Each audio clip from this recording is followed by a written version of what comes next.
Hi everybody, I'm Bill Sanders and this is WatchArtSci, the art and science of watch collection. Today we're going to talk about a company that is best known as a luxury company, Hermes. And Hermes began as a saddlery. They made leather goods for the different types of livery that horses were used with horse and buggies and so forth, and their logo is the horse and buggy. They're also known more modernly for their handbags. The handbags, excuse me, their handbags are famous. They're very expensive too. They match our watch prices. They're also famous for their scarves and ties. This is one of my Hermes ties. In fact, I got it in Paris about 20 years ago when my wife and I first went there. And she wanted something from Lancome, and we saw this store nearby called Hermes. And we went over there and we saw these incredible scarves. Now, the scarves, the interesting things about them was that besides being very, very expensive, they were also, I asked him, I said, boy, these are pretty expensive scarves. I said, why is that? And they told me in detail about the process that they went through. They taking each color and layering it and drying and everything else. They're very good scarves, and the same thing with their ties as well. Okay, well, so much for that. But what about watches? Well, let's take a look at Hermes and their watches. We'll start with the history of it. Now, in 1912, Emile Hermes made his daughter a leather band for her pocket watch. She had a pocket watch. She was always losing it. It was always falling out. So he made her a band for it. Okay, well that's sort of the beginning of Hermes having anything at all to do with watches. And he started making some in the 20s. We started making some watch bands. Now in 1928, they started selling the Hermes branded watches in their Paris Hermes shop. Now, I'm skipping a lot of the history. There's a lot more to this, but this is the important part for us. In 1978, they founded what's called Le Monde Hermes SA and introduced the Arco model. And this model was shaped like a horse's stirrup, and so it was called the Arco. Okay, moving right along, and we're going to jump up now to 1981, and they introduced a sports watch called the Clipper, and it was for a clipper ship and sort of more, I think, yachtsmen than anything else, and it's called the Clipper, and it's a sports watch. Now, jumping up again to 2003, they introduced a what's called the dressage, and it had a voiture movement. This was when it was introduced, and it is a very important part because voiture is a premium movement maker. Really make excellent movements. Okay, then in 2006, Hermes bought 25% of voiture manufacturing in Fleurier. Voiture is owned by the Sandoz family, who also owns Parmigiani, also in Fleurier, and so by buying 25% of Voiture, it was sort of an interesting way to get a top drawer movement maker. Okay. Now, by 2011, the Arco Les Temps Suspendus wins the Grand Prix d'Horologie de Genève, the men's watch prize, and so that was the first time that I think that people began taking Hermes as watchmakers fairly seriously. Then in 2012, they acquired there was a face specialist named Naté-Berresse in Châteauponts, France. I'm sorry, in Switzerland. And then they came up with two in-house watch movements, the H1837 and the H1912. The reference numbers on those calibers are for dates that were important. Hermes started back in 1837. Then, of course, in 1912 was when he made his daughter the band for her pocket watch, so she wouldn't lose it. And then in 2015, they had a calendar watch that was the winner of the 2015 calendar category at the Grand Prix, and it was called the Slim de Hermes Quantamine Perpetual Caliber 1950. Okay. Moving right along with this. Now, in order to understand the Hermes, you got to understand the value of Vaucheur. Now, it's not it's well it's a movement maker. It specializes in movements, but very high level movements. Okay. If somebody wants to start a watch company, a lot of times they'll go to Vaucheur. They'll have some. They'll look at their catalog in the corner there. You see, like they'll see that from the catalog, and then they'll go from there and find what they need. There's a catalog a lot bigger than that, but they'll give you an idea. And then they'll pick out a movement, and then they'll have their watch. This is an example of Speak Marin. And that's one of the companies that's used them. I know that also El Leroy did for a while. And so they're strictly upscaled. That's the only way to describe Vaucheur. Okay, so now you have Hermes owns 25% of that, so it's not too much of a leap to guess where they're going to have who's going to make their movements for them. Okay, this is a typical example of a Vaucheur movement. This is called the VMF 5401/50. It's got a moon phase. This is just the front and the back. The front, of course, before you're going to have your people are going to see the moon going around. And they use a micro rotor in the back. Just one example of the many ones that they have. Very nice finishing. They don't crank these out very fast. Let me put it that way. Okay. Now, so we have the movements now are manufactured by Vaucheur for Hermes. So this is what we want. And they make it for them. And this is the 1950, the H1950, which is an Hermes in-house. Okay, in-house in the sense that their house owns, I don't know, maybe call it a quarter in-house. They have their own very unique type of finishing on it. You can see the perlage, but instead of having the Geneva waves, they have their little H logo all over the place. That's typical of Hermes. They got more things in the shape of an S. Okay, and this is the Slim de Hermes GM. That's one of their watches.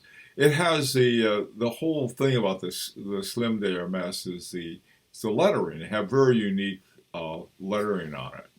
Font. They have their own font. They had an old font made for that. Okay. Now, one of the things, I have this thing as Jean-Marc Viderect Mischief. One of the things, and you can see this if you ever go into a Hermes store, and they have them in most major cities. They even have some. They have one in the Charles de Gaulle airport too, and I think there was one in the Madrid airport, if I'm not mistaken. Anyhow, if you find it, one of the things about Hermes is that they have a sense of humor. And a lot of times you'll see something like this is just a pattern, but on their ties they'll have giraffes or they'll have some other kind of crazy animal on there. And so they're not inexpensive ties, but they have some fun. And so Jean-Marc Wiederreck is the head of Agenhor, which makes, I think, probably the best movements in the world. He, in 2007, he won the very first award for the Watchmaker of the Year, and he's a guy that has Agenhor is they sort of do things that are interesting, and some of the most complex movements that you will find are done by Jean-Marc Wiederreck, but they won't necessarily be what you might expect. He also did a watch. I think he did one of the Opus watches for Harry Winston and won an award for that. So the guy's really amazing. And so one of the things that you'll see, and I hope I continue to see them in Hermes watches, are funny things. That's there's no good reason for them except to have a little fun with them. The one at the top is called the Dressage d'Or mask.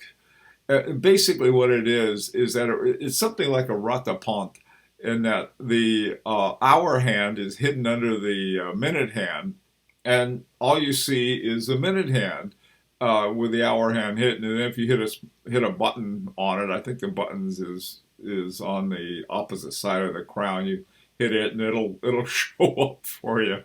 I mean, what did you do that for? Well, it makes things interesting. In 2011, they had a very interesting watch that was called Le Temps Suspendu. And what it did is that if you wanted to, you just hit it and the time would stop. The watch would stop. And then if you clicked it again, it would move to wherever it was. I mean, it would move up. Again, in both of these watches, this is Jean-Marc Wiederreck making the modules for them. The H1925 was a movement that was made by Vasseur Hermes, but then it had an Agenhor module in it. And the same thing in the 2011 Le Temps Suspendu, which won the Men's Watch Award.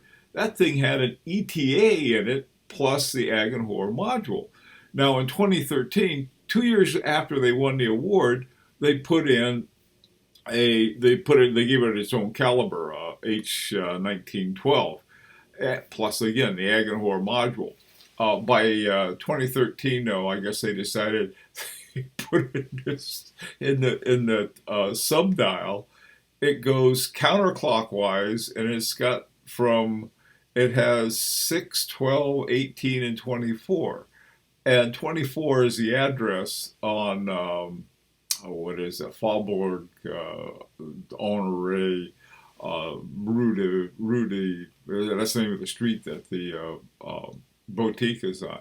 Anyway, so there is a very fun watch. And also, too, notice the numbering on the Le Temps. They go around it. They don't all stand up. They just they go around. It's very much like the same thing that F.P. Journe does with his watches. Okay, but he doesn't have anything as wacky as his reverse subdial. That's again, this is why I call it Jean-Marc Wiederreck mischief. He's involved in these a lot. And so you have, not only do you have a world-class movement maker, they also have a world-class watchmaker. When they want to do something fun. So it's they have a lot of fun watches. And they won awards. I mean, these are not, they don't put out something goofy just for the heck of it. They put out quite good watches. Okay, now let's take a look at the different modules. Now, these are the general ones. They have them, some they have in both men's and women's version, others are just men's. Uh, and the movements have been maturing, I'll put it that way. The Slim Hermès, this particular one is the one that won the calendar award in 2015. And then there's the Arcru, which won the 2011 prize. The dressage has an H1837 in it, again, in-house movement. Initially, it was the first watch that Hermes made that had the Vacheur. I'll get to that in a second, which is sort of interesting. The Clipper has an ETA in it, and I wouldn't be surprised at all if eventually they get around to putting one of their in-house movements in their Clipper. Clipper was, I think, one of the very first watches that they produced. Now, the third one is a Cape Cod. The TGM has the H1912 in it. And it's a, it has, I think they also have quartz models for the Cape Cod. I think they have a smaller module that may have a quartz in it. Now, when we look at the women's watches that they made, they have a lot of them that are related to other aspects of it. For example, the Kelly is a little clock on a lock that goes on a woman's purse. Well, the purse that it goes on is called the Kelly bag. It was named after Grace Kelly because it was one that she used to like, so they named it after. The H just has this unusual band. It's a Hermes band that wraps around twice. And then, of course, the watch is in the shape of an H, the H hour.